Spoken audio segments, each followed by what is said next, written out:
Welcome back to TGIF. Thank God it's forever, where Jesus most definitely comes first. This once again is Chaplain Andrew teaching you the unchangeable Word of God. Listen with this theme song and you'll know it's me. Hey guys, welcome back to this week's episode of TGIF. Thank God it's forever, where Jesus does most definitely come first. Hey guys, welcome back. I'm glad you guys can tune into this week's episode of TGIF, where Jesus does absolutely most definitely come first. Hey guys, this here is Chaplain Andrew tonight, live at home to teach you the unchangeable Word of God. And let's get into our brief few announcements. Number one, go to communitycloud222 at gmail.com. That's spelled COMMUNITYCLOUD222 at gmail.com. Send me all your prayer requests. Even if you want me to just shout out to you on the radio, send me your first name, your city, and just your state, and I'll shout out to you on TGIF, where Jesus most definitely comes first. Also, be aware, you can also call me at 1-302-448-8443. Again, that's 1-302-448-TGIF. Now, we are only accepting voicemails at this time. We did some live recording recently where we did some call-in type of thing, but it wasn't working out too well. I'm still learning how to get through the podcasting career. I haven't got there yet, but my ministry is starting soon. I am starting up my ministry team, so if anybody out there is looking for a position on a ministry team, TGIF is looking for you. Also, remember, we dropped our Dropbox account. I mean, don't get me wrong, Dropbox is still there. Some of the messages are still on there, but I realized, and my wife's sitting there also, say hi, hon. My wife sitting there could also contest to this, or is already aware of this. I realized all my messages that I've been preaching are all in Google Play. They're all in the Google Play Music app. They're all in the iTunes Music podcasting section. So I realized, why would I need Dropbox anymore and have more to do when everything is already right there? All I got to do is hit download and it's there. I can download it for absolute, having to do nothing to put it anywhere else. So I don't need to have the Dropbox account. It's because everything else is on Google Play Music app or the iTunes podcasting. So I don't need nothing else. It's all right there. And I do believe that Apple and Android, the Google Play app, I believe they've saved everything that you do, and everything is all there no matter what. So 10 years down the line, you'll see me on Apple, and I'll have 10 years worth of messaging. Also, keep in prayer for Worship Saturdays. It is coming soon, where we'll be doing nothing but worshiping God. It'll be just a quick prayer and worship. Also, keep in prayer for I'm going to call it the rumbling at midnight, where we will shake the heavens, rail the earth, and rumble against the principalities of darkness and evil. Back in the day when the boxers used to fight, it was a they called it a rumble. They were rumbling in the ring. So we're going to rumble. The Bible says you do not rumble against flesh and blood, but principalities of darkness and evil. We'll take one day out of the week, and at midnight we'll do nothing but rumble, pray. We have a brief praise and worship, and then we'll just do pray for 45 minutes long. We'll do nothing but pray. So keep in mind and in prayer for the rumbling at midnight. And real soon I am getting together some ideas for this, but I am going to have 3 people at 3 different messages. Sorry guys, that is not meant to be on TGIF at this moment, but that's okay. But we are going to have 3 people at 3 different messages at 12 minutes apiece. So we're going to be having 3 different messages at 12 minutes apiece with 3 different people. And keep in prayer, because TGIF will be going live in Canada, and we will be speaking a very controversial message. I will not let you know yet what it is, but the message that we will be speaking in Canada could lead me to be into some trouble. But that's okay. God's got my back because God knows that my testimony is bigger than the Canadian government. And that concludes our announcements for today. Let's get into our song for the day, which, don't get me wrong, I'm going to regret doing this because when I joined my choir at the church, everyone politely declined their positions.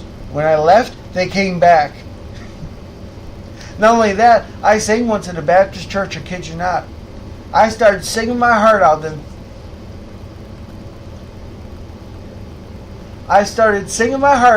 And next thing you know, I heard clunk, clunk, clunk. 50 things just dropped and clunked on the ceiling. I walked outside, doves were dead. That's how bad I sing. I'm just kidding. I'm not that awful at singing. I will say, though, I shocked my boss yesterday. We had our work Christmas party, and my boss, I keep telling him, yeah, I can play Great Balls of Fire on a piano, I can play all this gospel music, and I can play this, and I can play that. And my boss literally thought I was joking. So when I brought my keyboard to the Christmas party and started playing Oh Holy Night and some Christmas carols, he was like, I thought you were joking. And just today he keeps saying, oh, who do you like about this musician, that musician? I'm like, listen, it's great that I can play a piano. It's great that you know I can. It's great that you're fascinated by it. But I don't want to keep hearing about this person and that person and this person and that person. And can you play this and can you play that? And what about this? And did you do that? And okay, great. I can play a piano. It's fabulous. I can play the harmonica too. Do you have to make that into a long out story? And every time you saw some, not only can Andrew play the piano, but he plays the harmonica too. I plan to play you guys a harmonica piece one of these days. Maybe for my Christmas special. I got a good Christmas message coming up real soon as well. And I'm hopefully going to do that around Christmas. Me and my buddy Steve want to do that around Christmas. I would love to do it on Christmas, but I can't at this moment because he's going to be going to his parties and we got stuff that we need to be doing. So maybe Christmas Eve or the day before Christmas Eve. Anyways, one of those 2 days I will definitely be doing some sort of a Christmas message. I got a great idea in store for that as well. So let's get this over with because I know I'm going to regret doing this, but let's get into the first song, our song of the message.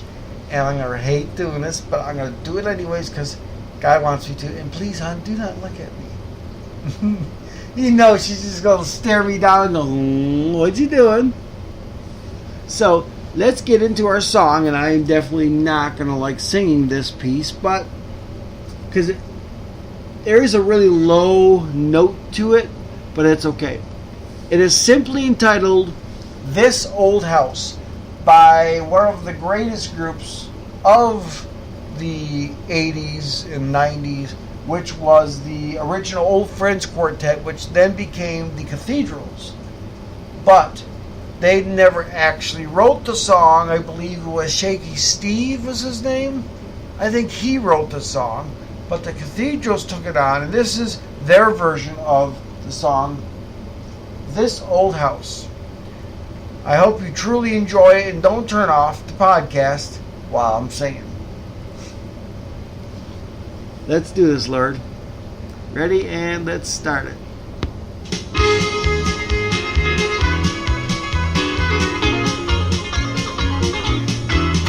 This old house once knew my children, this old house once knew my wife. This old house was a home and comfort as we fought storms of life. This old house once ringed with laughter, this old house heard Betty's shouts. Now she trembles in the darkness when the night moon walks on by. This house no longer ain't gonna need this house no more. Ain't got time fixed shingles, ain't got time fixed floor, ain't got time gold hinges, nor no window pane. Ain't gonna need this house no longer, I've been ready to meet the saints. This This old house is getting shaky. This old house is getting old. This old house that's in the rain and this old house that's in the cold. All my knees are getting chilly cause I fear no fear of pain.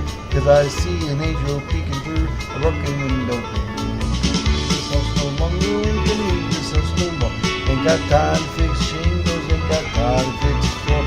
Ain't got time to roll the hinges, nor window pane. Ain't gonna leave this house no longer. I've been ready to meet this house.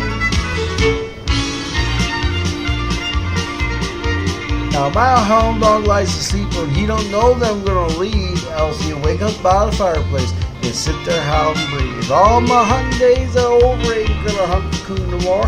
Get rolled up, brought in the chariot, wind the wind blew down the door. Ain't gonna leave this house no longer, ain't gonna leave this house no more.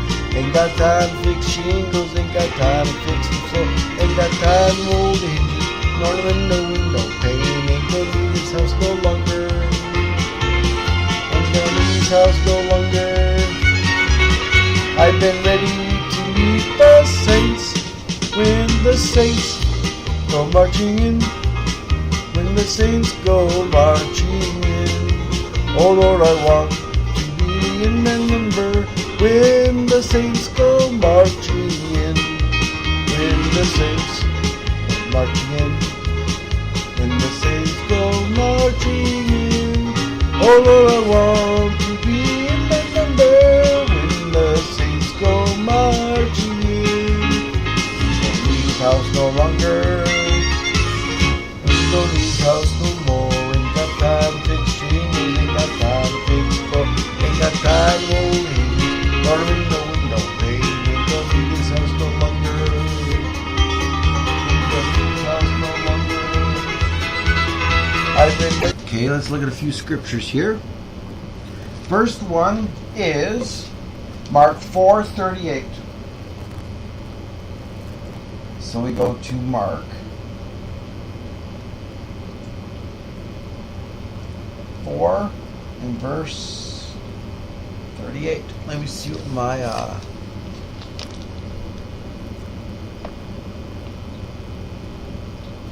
I got a decent charge, not the greatest, but it's good to start it. Mark 4:38 says,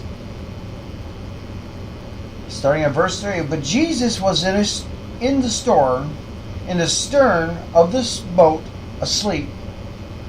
He was sleeping in the boat. Okay? And the disciples woke him and said to him, Master, don't you care that we're perishing or we're about to die? He got up and suddenly and sternly rebuked the wind and said to the sea, Peace, be still. And what happened? It did. Everything calmed down. Even though they were afraid. Afraid of what? Afraid of dying. Even though they were afraid of dying, in their hole right there, the hole right there for the disciples at that moment was being afraid. Fear is a hole. What is a hole that I'm talking about? A hole is anything that you assign to it. Fear, depression, suicide, sexual issues, adultery, worshiping other gods. Things like that are your holes. Things that you are doing. Like I said, this is before the God can use you part. This is while you were in your holes.